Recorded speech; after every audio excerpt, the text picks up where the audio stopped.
Hello বন্ধুরা, ছোলা ভুনা তো আপনারা অনেকেই অনেকভাবে খেয়েছেন, কিন্তু কখনো কি এইভাবে স্পেশাল মশলা দিয়ে ছোলা ভুনা খেয়েছেন? যদি না খেয়ে থাকেন, একবার হলো এই রেসিপিটা ট্রাই করেন, দেখবেন একবার এইভাবে ছোলা ভুনা করলে আপনারা বারবার করে খেতে চাইবেন। এখানে নিয়েছি আমি এক বাটি পরিমাণে ছোলাগুলোকে খুব ভালো করে বেছে আমি জল পাল্টে পাল্টে ধুয়ে নেব, আর এইভাবে ভিজিয়ে রেখে দেব সারা রাত। ছোলাটা অবশ্যই খুব ভালো করে ধুবেন, যদি কোনো ময়লা ফেলে এইভাবে বেশ ভালো করে ধুয়ে সারা রাত আমি ভিজিয়ে রেখে দেব। সারা রাত ভিজানোর পরে বন্ধুরা দেখতেই পারছেন আমি কিন্তু জল ঝরিয়ে নিয়েছি, আর এগুলো কিন্তু বেশ কিছুটা নরম হয়ে গেছে।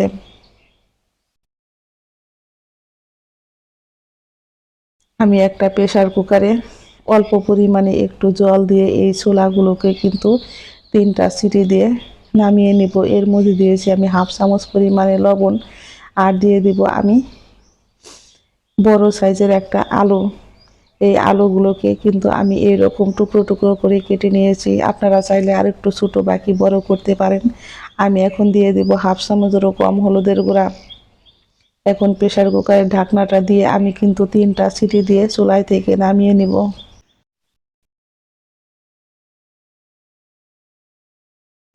এই ছোলার জন্য আজকে আমি একটা স্পেশাল মশলা তৈরি করব। এখানে নিয়েছি আমি 2টা শুকনা মরিচ, হাফ চামচ পরিমাণে ধনিয়া, হাফ চামচেরও কম জিরা, আর নিয়েছি আমি হাফ চামচেরও কম মৌরি, বাকি মিষ্টি সস।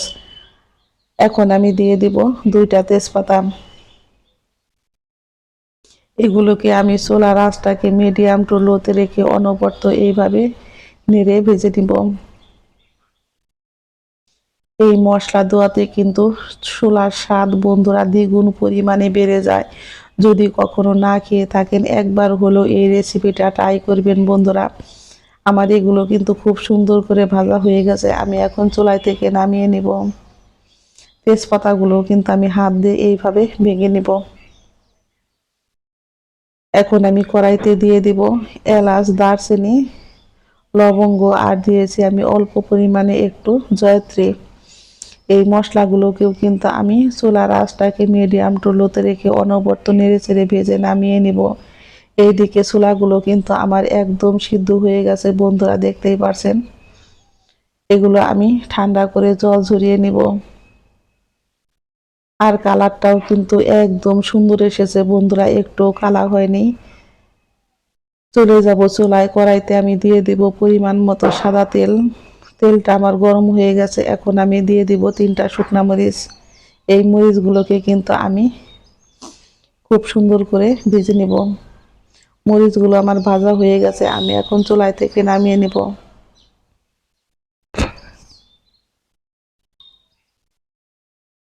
মরিচ ভাজা তেলের মধ্যে আমি দিয়ে দেব বেশ কিছুটা পরিমাণে পেঁয়াজ কুচি। এখন আমি এর মধ্যে দিয়ে দিব আমার গাছের তেজপাতা বন্ধুরা, শুকনো তেজপাতা আর কাঁচা তেজপাতা। আর আমি দিয়ে দিব কাঁচামরিচ, কাঁচা পাকা 2 রকমের।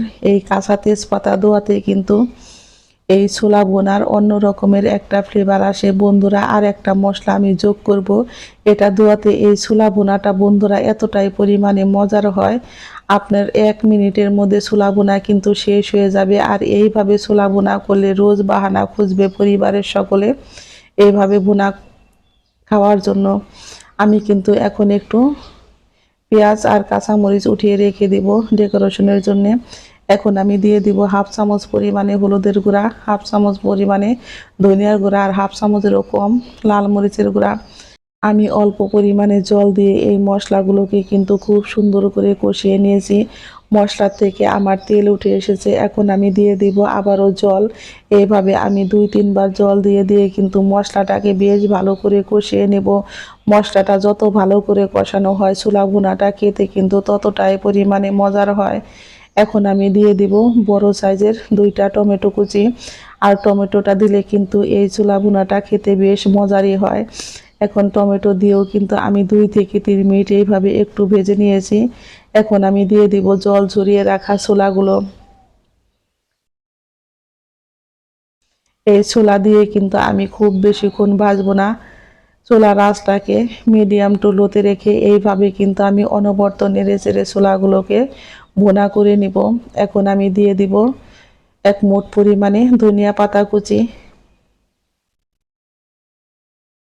ধনিয়া পাতা কুচি দিয়েও কিন্তু আমি এইভাবে 1 থেকে 2 মিনিট একটু নেড়ে নিয়েছি। এখন দিয়ে দেব আমার সেই স্পেশাল মশলাটা, লেবু পাতা। বন্ধুরা, এখানে কিন্তু আমি 2টা লেবু পাতা নিয়েছি, আর লেবু পাতাগুলোকে কিন্তু আমি হাত দিয়ে এইভাবে ছিঁড়ে এখন এর মধ্যে দিয়ে দেব।